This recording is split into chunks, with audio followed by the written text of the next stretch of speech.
week on Fairfield Focus. We're going to look a little deeper into what the Super 8 horse contests are in the state of Ohio and how we had some youth from Fairfield County participate in several of those contesting events. Hang on, we'll be right back.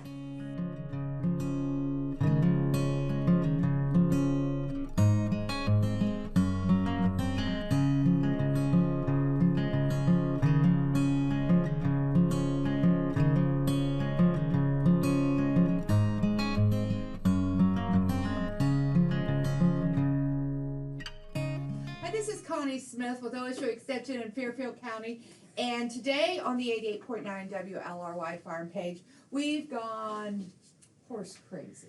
Wouldn't you say, Madalyn?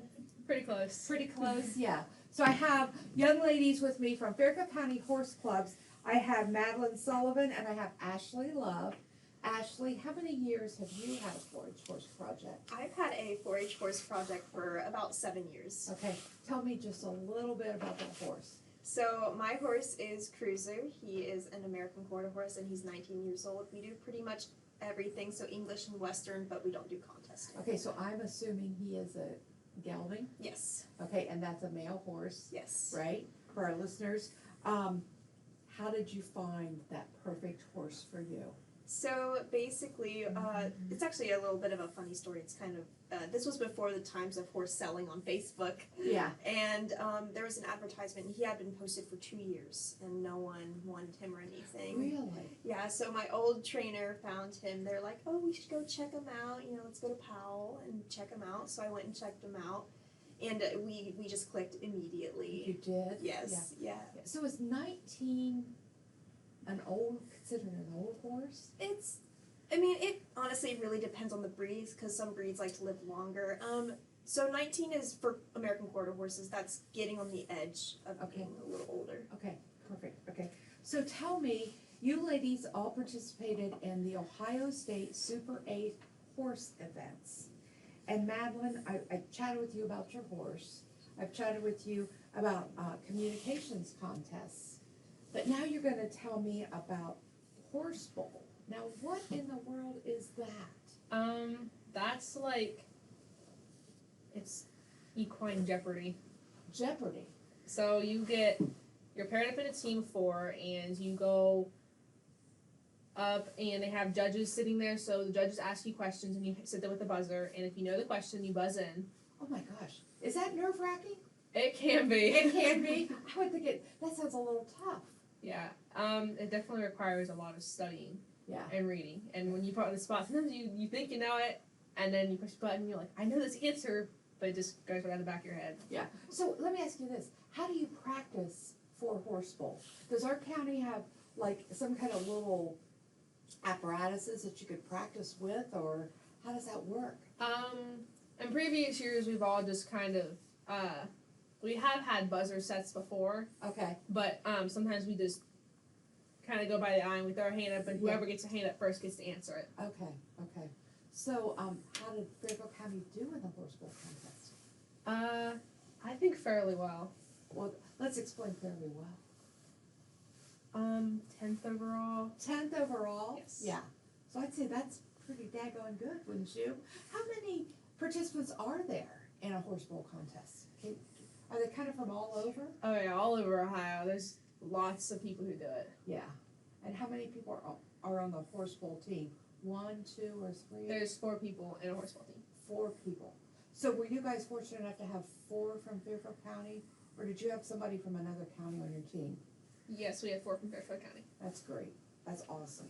Now, Ashley, hippology. I'm learning these brand new words today. So what in the world is that? So hippology is basically, the terminology behind it is basically the study of horses. Okay. So with hippology, you take I believe it's either 30 or 50 question test in 30 minutes. I believe it's 50. 50 question test in about 30 minutes. And then from there, you do some of the horse judging portion, which we will talk about a little bit later. So basically, I believe 2 classes count, 2 or 4. And those count towards your score. And then you do a round of stations. Okay. So there's like a blue and an orange station, and they're both on like either side of like a long hallway. and there's just a long table just full of horse stuff, like there's bones that you may have to identify, colors that you may have to identify, parts of the saddle that you may have to identify. And then there's team problem, which is my personal favorite. That's like my favorite part of hippology. So what do you mean team problem? What kind of problem would they give you? So this year our problem was, I believe it was putting together a horse's leg, and we had to point out all of the bones. So what we did is, as a team, which there was 4 of us, three or four? Yeah. Four. So there was 4 of us, and so we went and we were given these horse bones. So firstly, we had to identify them and know their scientific and their common name. And then we went to another table where we had to put them together in the right order. So we had to put all the bones in the correct place and make sure everything was correct. Oh my God. Yes. So there's a lot of major study work that goes on, even without a horse present, wouldn't you say? Yeah. Yeah, absolutely. So then hippology, and then Ashley, you talked about judging. Yes. How do you judge horses? Well, I mean, with so many breeds, what do you look for? How do you know what to look for? There are certain breed characteristics. So, for example, with an American quarter horse, as we talked about previously, they like to be a little bit more muscular and more stocky. You want, a nice large head on the horses, and you don't want their eyes to be too big, but you don't want them to be too small. You want them to have a nice jawline. And then you look at Arabians. So, for example, the horses that hold their tail up pretty high.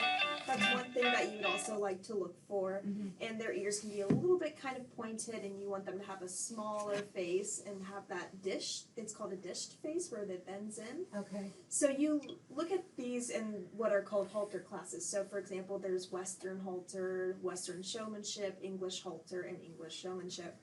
And they're also known as like hunter in hand and stock halter. Those are also some more examples. So basically you want to look at the breed characteristics and take those into effect when judging horses. So you have to know certain breed characteristics. Like, for example, this year I think we judged halflingers, and we had to know certain, so we had to know certain characteristics from them. And then when it moves into the performance classes, so we judged both English and Western, so we have to know what to look for in both, because there's definitely major differences in both. Okay. So do you know when you get started in this contest, do you have any idea how many breeds you're going to judge? Or do they kind of let you know that ahead, or do you just have to go in with eyes wide open and know a little bit about everything? So we definitely go in blind. Okay. Yeah. But we do get an idea of the classes beforehand. That way we know what to expect and what breeds may come in, but we don't know for a fact. Like, we know there's mostly going to be hunter in hand almost every year, which you don't know what kind of horses. You could get thoroughbreds, you could get quarter horses, we had a paint in Appaloosa one time. Okay. So we can get all kinds of different horses, but we really don't know what breed we're going to be judging. So basically, this whole 4-H Super 8 horse contest, it really does pick the superstars that know the most about all aspects of horses, horse production, care, all of that. So it's really the elite of the elite. Yeah. Is it mostly, let me ask you this, I would assume a first or second or third year kid would have a hard time competing in this. Would you say that? Probably goes down to their level of commitment. If they're really committed and they really study, there's a lot of younger kids who do fairly well if they study a lot. Okay, perfect. Now, Madalyn, I heard you had a poster. Yes, I did the poster contest. And how did that work out for you? Fairly well. I ended up with 5th place. Wow, and let me see what you got. We got a little prize under here, don't we? Let me see this. So let's just look at this. Ohio State 4-H Super 8 Fairfield County representative, and you participated in Horse Bowl poster, team representation, horse judging, hippology, state junior fair horse show, horse skillathon, competitive trail ride, and this groom and clean event that we're going to learn about later.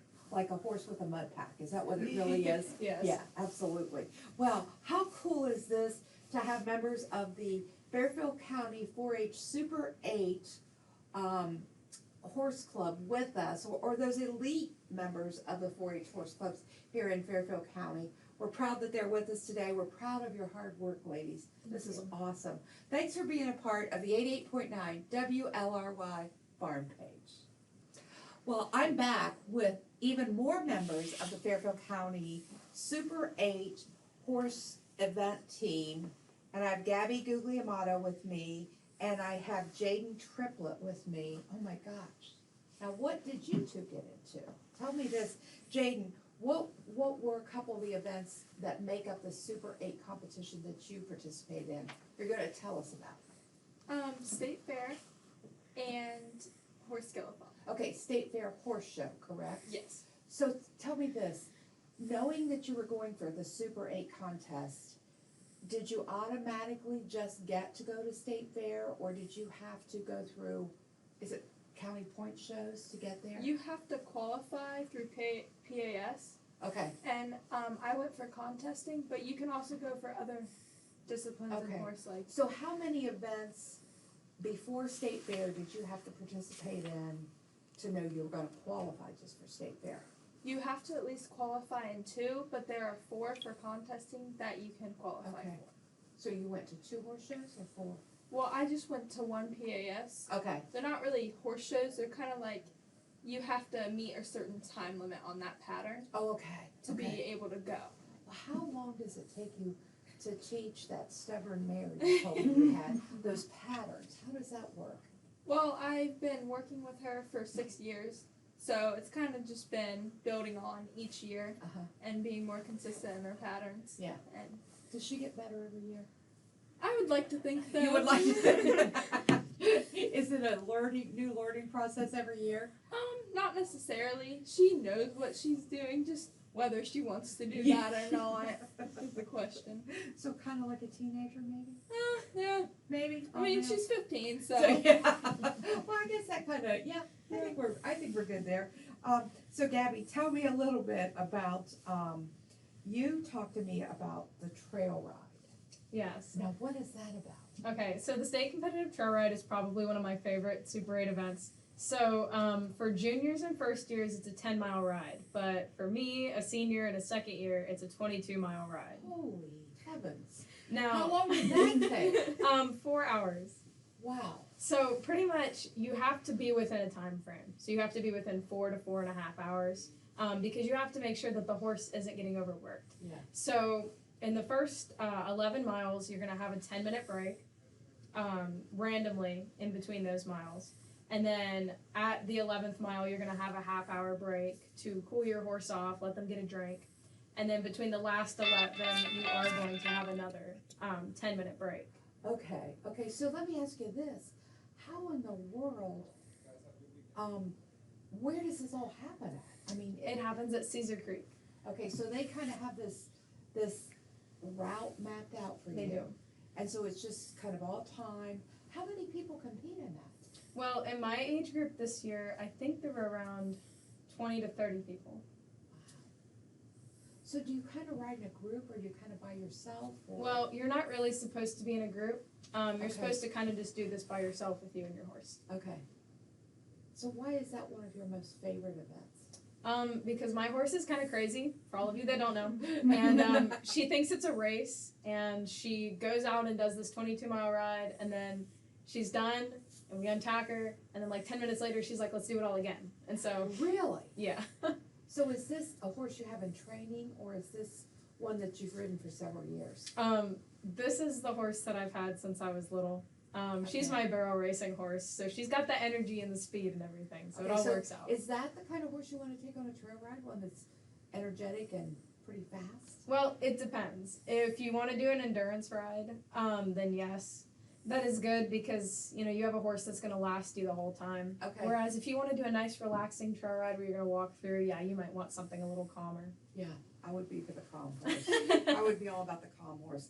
So, Jaden, you also talked to me about horse skillathon.